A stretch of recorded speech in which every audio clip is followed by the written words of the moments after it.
आप सभी को जय मसीह की। मेरे प्रियो, परमेश्वर के राज्य से बढ़कर कुछ भी मूल्यवान नहीं। परमेश्वर का राज्य एक खजाना है। खजाना इस संसार की किसी भी मूल्यवान वस्तु से अधिक मूल्यवान होती है।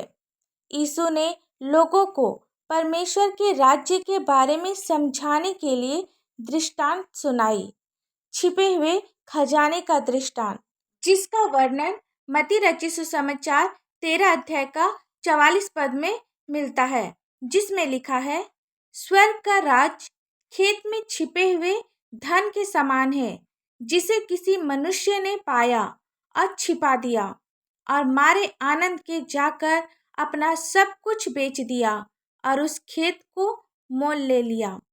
वचन में आगे बढ़ने से पहले जितने भी भाई बहन हमारे चैनल में नए हैं, चैनल को सब्सक्राइब करें और वीडियो पसंद आए तो लाइक और शेयर जरूर करें। मेरे प्रियो, वचन हमसे कहता है कि स्वर्ग का राज खेत में छिपे हुए धन के समान है, जिसे किसी मनुष्य ने पाया और छिपा दिया। हाँ प्रियो, स्वर्ग का राज्य मूल्यवान है।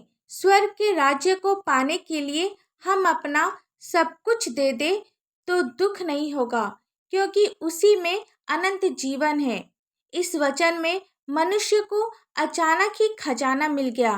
कुछ लोग इसी तरह परमेश्वर के पास अचानक आते हैं जब कोई बीमारी होती है या प्रियजन की मृत्यु होती है, या कुछ लोग लंबे समय तक ईश्वर की खोज करते रहते हैं।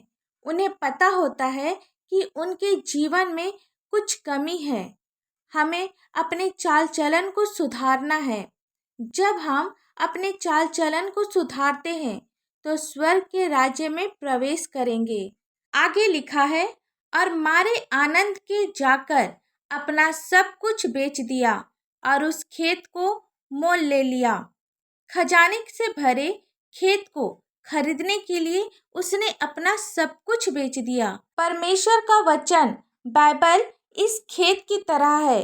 एक बार जब कोई व्यक्ति इसे पढ़ने के लिए तैयार हो जाता है तो वचन उस व्यक्ति के जीवन को बदल देता है। जिस प्रकार किसी व्यक्ति को खजाना मिलने से उसका जीवन बदल जाता है। मेरे प्रियो, स्वर्ग का राज्य पाने के लिए हमें परमेश्वर के वचनों पर चलना है।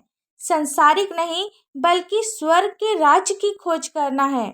अपने चाल चलन को सुधारना है, पवित्रता का जीवन जीना है। तभी हमें स्वर्ग का खजाना मिलेगा, जो अनंत काल का जीवन है, या इतना मूल्यवान है कि हम अपना सब कुछ बेच दें तो भी वह कम है। आप अपने आप को जांचें कि आप स्वर्ग के राज में प्रवेश करने के लिए उसे मोल लेने के लिए तैयार है या नहीं। आइए हम सब प्रार्थना करें। धन्यवाद धन्यवाद धन्यवाद पिता परमेश्वर। Hallelujah hallelujah hallelujah. स्तुति स्तुति स्तुति हो, स्वर्ग धाम में होशन्ना। पिता, हम आपको लाखों लाख धन्यवाद देते हैं आज के सुंदर से दिन के लिए पिता, और विशेषकर आज के सुंदर से वचन के लिए आपको धन्यवाद देते हैं पिता। वचन को समझने में, वचन के अनुसार चलने में आप हमारी सहायता और मदद कर पिता। प्रार्थना करते पिता, आप अपना छुपा हुआ धन हमें दे पिता परमेश्वर। होने दे पिता, हम सभी स्वर्ग की खोजी बनने पाए पिता, संसारिक इच्छाओं से दूर रहे पिता। हम सभी आपके वचनों के अनुसार चलने वाला होने पाए, आपके वचनों के अनुसार बताए हुए मार्गों पर चलने पाए पिता। हर एक बुराई के रास्ते से हम सभी दूर होने पाए पिता। जितने भी भाई बहन, बच्चे, बुजुर्ग, नौजवान इस प्रार्थना को सुन रहे पिता, आप सभी पर अपनी आशीष दे पिता। सभी के दिल और दिमाग को खोल पिता, ताकि ये सभी आपके गुण भेद को समझ सके, आपके बताए हुए अच्छे मार्गों पर चलने पाए पिता। आप इन सभी की आवश्यकताओं को पूरा कर पिता। इनके जीवन से दुख, तकलीफ, नशे की बुरी आदत, कर्जे, पति पत्नी के लड़ाई झगड़े दूर होने पाए यीशु मसीह के पवित्र और मीठे नाम से पिता। ये जो आज बीमार है पिता, अपने जीवन में चंगाई को प्राप्त करने पाए पिता। जिनके पास अपना कोई संतान नहीं है पिता, आप उन्हें सुंदर सी संतान की आशीष दे पिता। प्रार्थना करते हैं पिता, छोटे बच्चों के लिए जिस प्रकार वे शारीरिक और मानसिक उन्नति कर रहे हैं, आत्मिक उन्नति भी करते जाए पिता जवान लोगों के लिए प्रार्थना करते जो संसार की बुराइयों में फंसे हैं, नशे की बुरी आदत में फंसे हैं। यीशु मसीह के पवित्र मीठे नाम से हर प्रकार की नशे की बुरी आदत दूर होने पाए।